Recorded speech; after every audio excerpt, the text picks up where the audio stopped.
Yes. But I ask everybody to join. Connection आ गया था. Okay sir, मैं inform कर देती हूँ। हेलो, हाँ बेटे ज्वाइन करिए, कनेक्शन आ गया. ओके सर, मैं ग्रुप में इन्फॉर्म कर देती हूँ। Okay okay.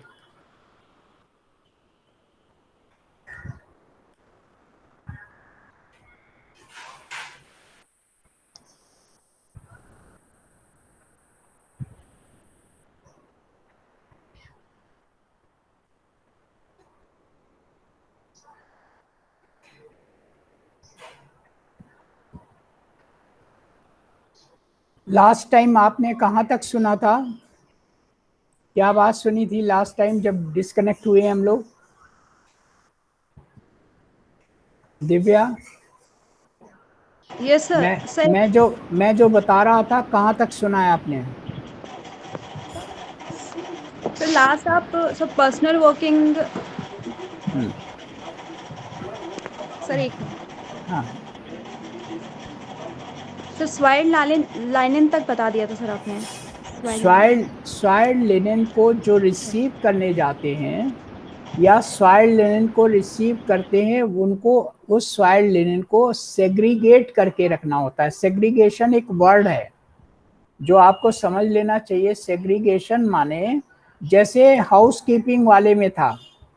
हाउसकीपिंग वाले में मैंने बताया था, कहीं पर आपको बहुत ज़्यादा इन्फेक्शन वाला सामान मिलेगा और कहीं पे कम इन्फेक्शन वाला. जैसे एक एग्जांपल लें, ऑपरेशन थिएटर्स में बहुत गंदगी वाला सामान निकलता है, जैसे बहुत से स्वाब में ब्लड लगा हुआ है, समझ रहे हैं ना, या कोई पोर्शन बॉडी का कोई आर्गन काटा गया वो भी पड़ा हुआ है उसमें. तो ये कैसी चीजें हैं? इन्फेक्शस चीजें हैं. क्लियर? और जो एक ऑफिस से पेपर निकला, बहुत से पेपर गड़बड़ हुए, उन्होंने उसको मोड़ा और छोड़ दिया पेपर, तो गंदगी वहां से भी निकल रही है. और गंदगी कहाँ से निकल रही है? ऑपरेशन थिएटर से भी. अब दोनों में फर्क है कि नहीं है? एक गंदगी ऐसी है जो इन्फेक्शन दे सकती है, सबको बीमार कर सकती है, और एक गंदगी ऐसी है जो बीमार नहीं कर सकती, नॉन इन्फेक्शस है. तो हम हॉस्पिटल में दोनों गंदगियों को मिला के रखेंगे या उनको अलग अलग रखेंगे? डिस्पोजल जब करना है, डिस्पोजल के लिए जो वैन आएगी, इसलिए उसका डिस्पोजल करने के लिए दोनों को अलग अलग रखते हैं ना. बात क्लियर हुई कि नहीं? आर यू हेयरिंग मी? आप सबको आवाज आ रही है? Yes sir. तो मेरी बात पे बोला करिए जिससे मुझे पता लगे. अभी जैसे मैं बताता रहा था और पता ही नहीं चला कि कब गायब हो गया सब कनेक्शन. तो दोनों इन्फेक्शन वाली चीज और नॉन इन्फेक्शन वाली चीज को अलग अलग करना उसी जगह पे जहां ये प्रोड्यूस हुई है कहलाता है सेग्रीगेशन. सेग्रीगेशन माने अलग अलग रखना दोनों को. इसीलिए आप देखते हो किसी हॉस्पिटल में जाते हैं तो उसमें डिफरेंट कलर की बकेट्स हैं जिनमें गंदगी रखी गई है, वेस्टेज रखा गया है. एक में नॉन इन्फेक्शस है, एक में बहुत इन्फेक्शस है, और एक में शार्प इंस्ट्रूमेंट टाइप की चीजें रखी गई. तो तीनों चीजों को जहां प्रोडक्शन हुआ है वहीं से अलग अलग करके भेजना डिस्पोजल के लिए, ये क्या कहलाता है? सेग्रीगेशन. तो वैसे ही जो ऐसे लिनेन होंगे जो स्वाइल्ड हो गए हों, स्वाइल्ड का मतलब तस्किन. तस्किन बोलिए, open your audio. Taskin, are you hearing me? आपने मोबाइल खोल करके आप लोग कहीं इधर उधर हो. गौरव वर्मा, गौरव वर्मा, गौरव वर्मा, आर यू हेयरिंग मी?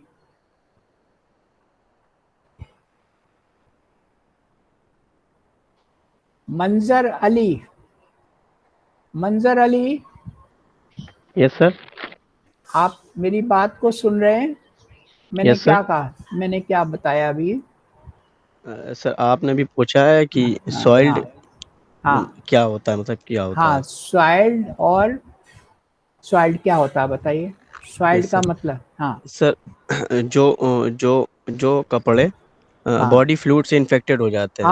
आप कपड़ों के बजाय उसको बोलिए लिनेन, आदत डालिए लिनेन। लिनेन यस बोलने सर। की, हाँ लिनेन। सर, हाँ जो लिनेन, लिनेन सर हाँ बॉडी फ्लूइड से इन्फेक्टेड हो जाते हैं, हाँ, उनको सॉइल लिनेन कहते हैं। सॉइल्ड हो जाते हैं। बॉडी फ्लूइड कुछ यस भी सर। हो सकता है। पर्सन यस ने सर। वॉमिट कर दिया, यूरिन पर्सन वॉमिट, ने यस सर। यूरिन कर दिया, पर्सन ने पॉटी कर दी, पर्सन ने उसमें स्पिट कर दिया, तो ये सारी चीजें क्या होंगी, सॉइल्ड हो गई। तो ऐसा लिनेन, एक नॉर्मल लिनेन जिसमें नहीं लगा, दोनों को आप साथ साथ तो नहीं रखोगे ना। बात समझ में आई मेरी। Yes sir. दोनों को अलग अलग रख करके, क्योंकि जो आपने सॉइल्ड लिनेन है उसको मैं बताऊंगा, उसको पहले हॉस्पिटल में अलग जगह उसको ट्रीट किया जाता है। उसकी सॉइल जो चीजें उसमें लग गई पहले उसको छुड़ाया जाएगा। कैसे छुड़ाया जाएगा, उसकी प्रोसेस है, वो आगे बताएंगे। जब वो छूट जाएगी तब उसको आप नॉर्मल लिनेन के साथ मिला करके वॉश करोगे, समझ गए ना। तो उसका ट्रीटमेंट अलग से करना पड़ेगा। तो जो पर्सन इसको ऐसी चीज को रिसीव करने जाएगा वो भी तो ह्यूमन बीइंग है ना। जब वो ह्यूमन बीइंग है तो उसको भी इन्फेक्शन का डर है कि नहीं है। और जिस अगर उसको इन्फेक्शन का डर है और वो जिससे कांटेक्ट करेगा उसको इन्फेक्शन ट्रांसफर करने का भी डर है। तो हॉस्पिटल वालों को क्या करना चाहिए, जो ये सेग्रीगेशन करे उसको पीपीई किट देनी चाहिए। व्हाट इज पीपीई किट, मंजर Ali, yes sir. What is PPE kit. Personal protective equipment. Personal protective, और वो पर्सनल प्रोटेक्टिव इक्विपमेंट क्या है, लॉन्ग गाउन, पूरा गाउन जो पूरी बॉडी को ढक ले, देन मास्क, पूरा फेस और नोज ये सारा ढक ले, और ग्लव्स, ठीक है। और भी आता है ग्लासेस, आंख के ऊपर ग्लासेस होने चाहिए। कोई चीज स्प्रिंकल करके आंख में पड़ सकती है, आंख के ऊपर ग्लासेस, एंड हेयर के ऊपर कैप, ये सब सारे इक्विपमेंट में आते हैं पीपीई किट। और पीपीई किट को पहनना एक प्रोसेस है, आप नोट कर लीजिए उसको। पीपीई किट को पहनना कहते हैं डोनिंग। डोनिंग, DONNING, डोनिंग। डोनिंग माने पीपीई किट को पहनना। जब आप ये वर्ड्स जब हॉस्पिटल में जाएंगे तो आप यही वर्ड्स यूज करेंगे कि आपने पीपीई किट नहीं डोन किया हुआ था, आपके ऊपर फाइन लगाया जाता है, वार्निंग दी जाती है, आप ऐसे कहोगे। एडमिनिस्ट्रेशन में ये सब चीजें देखनी होती हैं। और जब पीपीई किट को उतारा जाता है उसको कहते हैं डॉफिंग, DOFFING। कुछ खास वर्ड कठिन नहीं है। DONNING, डू माने करना होता है, ऑन करना और ऑफ करना। ऑन करना माने पहनना, और ऑफ करना माने उतारना। तो एक वर्ड है डोनिंग, पीपीई किट को पहनना, डोफिंग माने पीपीई किट को उतारना। ये वर्ड समझ में आ गया आप सबको। तो जो पर्सन सॉइल्ड लिनेन को रिसीव करने जाएगा उसको ये सब चीजें पहनी होनी चाहिए। क्यों पहनी होनी चाहिए, क्योंकि उसमें इन्फेक्शन का डर होगा, उसको इन्फेक्शन ना होने चाहिए। अगर उसमें इन्फेक्शन हो जाएगा तो उसको भी नुकसान है और वो किसी और को भी ट्रांसफर कर सकता है। ओके, सो पर्सनल वर्किंग जो कर रहा है, पर्सन जो वर्क कर रहा है, जो रिसीव करने गया है ऐसी सॉइल चीजों को, which should wear a long gown, mask. ये स्क्रीन दिख रहा है आपको, स्क्रीन दिख रहा है, नो सर। स्क्रीन नहीं दिख No, रहा है। sir. Okay, just time showing.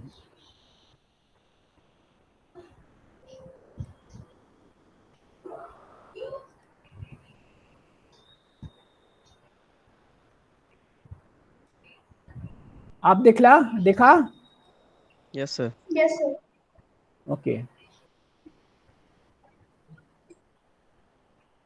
तो जो पर्सन जाएगा वर्किंग एरिया में, उसको ये चीजें पहनी होनी चाहिए। Should keep his hand away from his her mouth and eyes, और उसको अपने माउथ को, अपने आइज को अपने हाथों से नहीं छूना चाहिए। यही मेरी बात हो रही थी। आप लोग जो मास्क लगा रहे हो आजकल, वो उसका एक दूसरा पर्पस यही है कि आप अपने हाथ, हाथ जैसे आपने बाइक का हैंडल छुआ, या आप कहीं गए, आपने दरवाजा खोला, उसका हैंडल छुआ, क्या पता उसमें वायरस लगा हो। तो आप वो हाथ बिना सोप से धोए हुए कभी भी फेस को टच ना करें। मास्क लगाने का दूसरा इंडिकेशन है कि आप मास्क तो लगाओ, मास्क तो डायरेक्ट कांटेक्ट को नहीं लेगा, डायरेक्ट जो स्प्रेड हो रहा है उसको रोकेगा, मगर आपने हाथ से कहीं छुआ और आप फेस को छू रहे हैं तो आपने खुद ही पहुंचा दिया वायरस। तो ये आपको नहीं करना है। ये बात समझ में आ गई? Okay. Yes, sir. Now next, sluicing treatment of the soiled और इन्फेक्टेड लिनन। अब ये जो बात हम कर रहे हैं, sluicing treatment of the soiled और इन्फेक्टेड लिनन। स्लूसिंग माने जो हमारा जो सॉइल्ड लिनन था, इसको कैसे क्लीन करते हैं। पहले इसको पहले क्लीन करेंगे। सॉइल्ड लिनन को नॉर्मल लिनन से, नॉर्मल जो डस्ट से खाली है, उसमें सॉइल्ड नहीं है, उससे आप मिला नहीं सकते, अलग रखना है। तो आप क्या करोगे? Sluicing treatment of the soiled infected linen. तो all infected linen soiled with body fluid will be soaked in 0.5% bleaching solution। पहले आप उस जो मटेरियल है, जो सॉइल्ड है, उसको आप फ्रेश वाटर के, टैप वाटर में फ्रेश वाटर के नीचे करिए, तो वो जो गंदगी है वो छूट जाएगी। Is it clear? ये स्लूसिंग कहलाएगा। उसके बाद आप 0.5% ब्लीचिंग सोल्यूशन, ये सोल्यूशन हॉस्पिटल में बनता है ब्लीचिंग वाला, जो गंदगी साफ करने में यूज करते हैं, उसमें वो डिबो देना चाहिए, उसमें वो डिबो देना चाहिए फॉर 30 मिनट्स, और उसके बाद फिर वाटर के अंदर उसको साफ करना है वो, और detergent to remove the bleach. उसके बाद जब वो वाटर से साफ कर दिया, तो अब उसमें क्या लगा है? कपड़ों में ब्लीच पाउडर लगा हुआ है, उसको हमने डिटर्जेंट से रिमूव कर दिया। उसके बाद उसको रिमूव करने के बाद उसको ड्राई किया, और तब हमने उसको वॉशिंग के लिए लॉन्ड्री में देना है। ये मेथड समझ में आया? जो सॉइल्ड लिनेन हो उसको कैसे पहले ट्रीट होना चाहिए? पहले जो उसमें सॉइल्ड मटेरियल लगा है उसको आपने टैप वाटर के धार के नीचे रखा, उससे क्या होगा? वो चीजें हट जाएंगी उससे। उसके हटने के बाद भी कुछ ना कुछ उसमें लगा रह जाएगा, तो आपने उसको किस में डिबोया? सोक किया, यानी उस टब में जिसमें ब्लीचिंग सोल्यूशन भरा है उसमें आपने उसको डिबो दिया कपड़े को। कितनी देर के लिए? फॉर 30 मिनट्स, आधे घंटे के लिए। और उसके बाद निकाल के उसको वॉश किया वाटर से और डिटर्जेंट से, वाटर और डिटर्जेंट से। उससे क्या हुआ?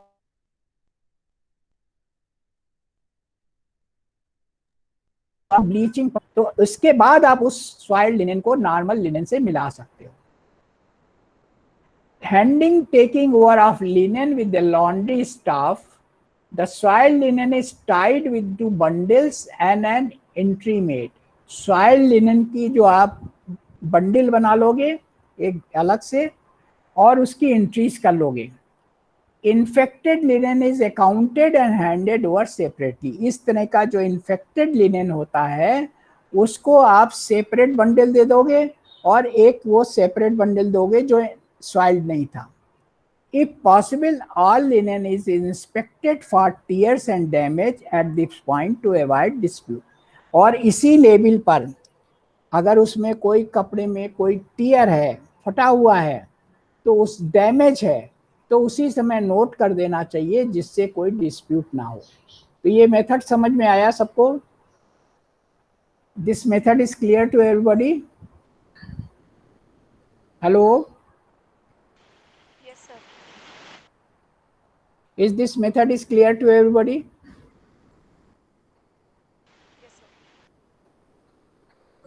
Yes, sir. यस, ये मेथड आपको समझ में आया जो मैं बता रहा हूँ कि जो आपने वो सॉइल मटेरियल था उसका बंडल अलग बना के उस पर्सन को देंगे, जो लॉन्ड्री का पर्सन है, वॉश करने के लिए ले जा रहा है, उसको आपने अलग उसका एक बंडल दिया और बिना सॉइल्ड वाले का अलग दिया। मगर सॉइल्ड वाले का ट्रीटमेंट पहले क्या किया? सॉइल्ड वाले का पहले ट्रीटमेंट किया कि आपने उसको स्लूसिंग माने तेज धार के नीचे आपने कपड़े को रख दिया, तो जो उसमें सॉइल्ड चीजें लगी थी वो हट जाएंगी। पहली तो वो हो गया। उसके बाद आपने उसको किसमें सोक किया? 0.5% ब्लीचिंग सोल्यूशन में। कितनी देर के लिए? हाफ एन आवर के लिए। उसके बाद उससे निकाल करके फिर वाटर से और डिटर्जेंट से वॉश करेगा पर्सन और तब देगा। इसका मतलब किसी भी तरह इन्फेक्शन एक नॉर्मल पर्सन में ट्रांसमिट नहीं होना चाहिए। फिर दूसरी बात, यही लिनन दूसरे पेशेंट के लिए काम आएगा। जब एक पेशेंट चला गया ठीक होकर के, दूसरा पेशेंट एडमिट हुआ, तो वो लिनन अगर इन्फेक्टेड होगा तो आए हुए नेक्स्ट पेशेंट को भी इन्फेक्ट कर देगा। इसलिए ये पूरा कंप्लीटली स्टरलाइज्ड एंड क्लीन होना चाहिए। तो इस चीज के लिए पहले बहुत अच्छी तरह वो लिनन क्लीन हो जाना चाहिए। Is it clear now? Hello, is Yes, it sir. Clear? Point is clear? Okay, screen दिख रही है आपको? Screen is visible? Yes, sir. Yes. Okay. Then linen is washed, dried and ironed by the laundry staff. तो इस तरह से linen को फिर से वॉश करके, ड्राई करके, आयरन करके लॉन्ड्री स्टाफ लाता है। Infected linen is wash separately. तो जो इन्फेक्टेड लिनन था उसको सेपरेटली वॉश करते हैं। Linen is returned to the health facility where it is properly taken over and record made of the same. Repairs will be carried out on torn linen. जो torn linen है उसका repair भी होता है, क्योंकि linen आपके बहुत जल्दी चेंज नहीं किया जा सकते कि जरा सा टीयर हो गया उसको फेंक दिया जाए, ऐसा नहीं है, उसको रिपेयर भी करते हैं। Clean linen should be stored in a dry place on rack. इस तरह से जो क्लीन होता है उसको, लिनन को आप एक ड्राई प्लेस में रैक्स पे रखते हैं। Then it is transported to the clean trolley. Clean trolley में लेके ट्रांसपोर्ट करके वार्डों में पहुंचाते हैं। Laundered linen is issued to the patient at the time of admission. Laundered linen जो इस तरह से लिनन जो होते हैं पेशेंट को टाइम ऑफ एडमिशन पे दिए जाते हैं और जब वो डिस्चार्ज होता है उससे वापस ले लिए जाते हैं। और अगर लिनन सॉइल्ड हो जाते हैं तो उनको फ्रीक्वेंटली चेंज करना चाहिए। फ्रीक्वेंटली चेंज इसलिए करना चाहिए कि इन्फेक्शन वाले कोई भी लिनन को पेशेंट को नहीं देना है। तो ये तो जनरल लिनन की बात हो गई। अब ब्लैंकेट्स के बारे में, ब्लैंकेट्स ड्राई क्लीन होते हैं या हैंड वॉश होते हैं। Hand washing can be done by first soaking for 15 minutes in lukewarm water. उनको आप ल्यूकवार्म मीन्स हल्के गुनगुने पानी में, जिसमें आप हाथ डालकर देख सकते हो, बहुत ज्यादा हॉट नहीं होना चाहिए, lukewarm. The soap shirts are squeezed through the blanket and then rinsed in cold water. जो उसमें सोप भर जाता है अगर उसमें, तो उसको स्क्वीज कर सकते हैं, ऐड करके उसको निकाल सकते हैं और कोल्ड वाटर में तब उसको रिंस करते हैं। The blanket should not be twisted और रंग, बहुत ज़्यादा कस के ट्विस्ट नहीं करना चाहिए क्योंकि उसके फाइबर सारे खराब हो जाएंगे। And it should be dried by spreading it on a clean surface, और क्लीन सरफेस पर उसको फिर ड्राई कर लेते हैं। सिंपल मेथड है, इसमें कोई खास बात नहीं है। मेन बात जो आपको समझनी है, सॉइल्ड लिनन को कैसे ट्रीट किया जाता है। Pillows and mattress can be washed with soap and water and left to dry in the sun. Pillow mattress को सोप वाटर से कर सकते हैं और सन में छोड़ सकते हैं ड्राई होने के लिए। Blankets, pillow and mattress can be fumigated. अब फ्यूमिगेशन की प्रोसेस से भी आप उसको स्टरलाइज कर सकते हैं। If required by keeping them in a close room and the room is then fumigated. Fumigation जो है, आजकल फार्मलिन की टैबलेट्स आती हैं, फार्मलिन सोल्यूशन आता है, उसको आप एक कमरे में रख दीजिए और उस कमरे में जिन मटेरियल को फ्यूमिगेट करना है, स्टरलाइज करना है, उस मटेरियल को वहाँ रख दीजिए और कुछ टाइम के लिए फॉर 24 आवर्स 48 आवर्स के लिए वो कमरा बंद कर दिया जाता है।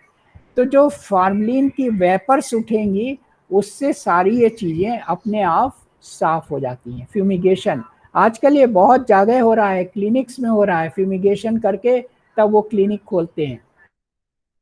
Okay, so linen soiled with faeces, pus and blood, जो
yes,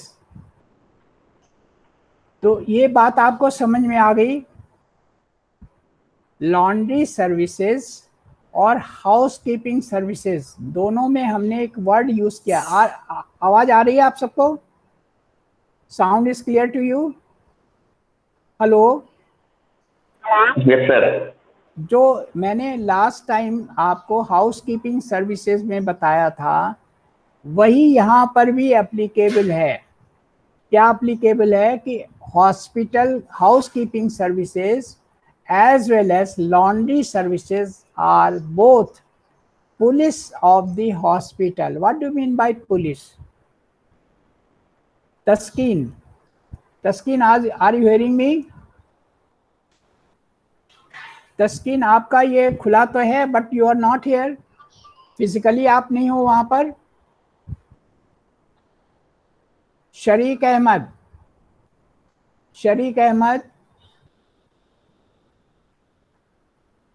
Divya Shukla. Yes sir. हाँ, दिव्या शुक्ला, यस। ये भी सर्विसेज भी हम कह सकते हैं, it is also police of the hospital. What do mean by police? Sir planning, organising, licence, implementation. जोर से बोलिए, जोर से सुनाई नहीं दिया। Sir planning. हाँ, प्लानिंग। तो हॉस्पिटल में आपको प्लानिंग करनी पड़ेगी कि हमें लॉन्ड्री सर्विसेज कैसे रखनी है, इन हाउस करनी है या आउटसोर्सिंग से करनी है, प्लान करना पड़ेगा इसका। यस, ओपन करिए ऑडियो अपना। हाँ, ऑर्गेनाइजिंग, ऑर्गेनाइजेशन क्या क्या उसमें स्टाफ लेंगे, कैसे ऑर्गेनाइज करेंगे, कैसे सबसे उससे बताएंगे नियम क्या करना है। और लाइजन हर डिपार्टमेंट से, जितने डिपार्टमेंट हॉस्पिटल में है सबसे लाइजन करना पड़ेगा। कोई कुछ चाहता है, कोई कुछ चाहता है कि हमारे लिनन ऐसे हो, हमारे ये ऐसे हो, तो हर चीज को लाइजन करना पड़ेगा। देन इम्प्लीमेंटेशन, जब हम प्लानिंग कर लेंगे, ऑर्गेनाइज कर लेंगे लाइजन, तभी हम उस चीज को बना सकते हैं। तब हम डिसाइड कर सकते हैं कि इन हाउस हो कि आउटसोर्स हो। ठीक है। Then next C control. उस पे आपको कंट्रोल, ये कौन करेगा, ये कौन करेगा? हाँ, administration, it will be your job. ये करने वाले तो कोई और होंगे, मगर आपको इन मेथड से कराना, कंट्रोल करना उनको। And then E for evaluation, कि हमारे यहाँ अच्छा हो रहा है नहीं हो रहा है, क्वालिटी वाला मैनेजमेंट हो रहा है कि नहीं हो रहा है, ये सब चीज देखना हमारा काम है। So this finishes another important service of the hospital, that is the laundry services. So जितनी भी आपकी clinical services थी, I have covered each and everything. इसमें से अगर कोई भी टॉपिक आपको रह गया हो, you want to understand again, अपना कोर्स में देखिएगा, जितनी भी हॉस्पिटल की इंपॉर्टेंट सर्विसेज थी, I have covered each and every. And if any one you want, आप उसमें व्हाट्सएप में डालिएगा कि ये हमें सब्जेक्ट इसमें पढ़ना है। Okay, I can revise again that subject. ठीक है, एनी डाउट? ओके,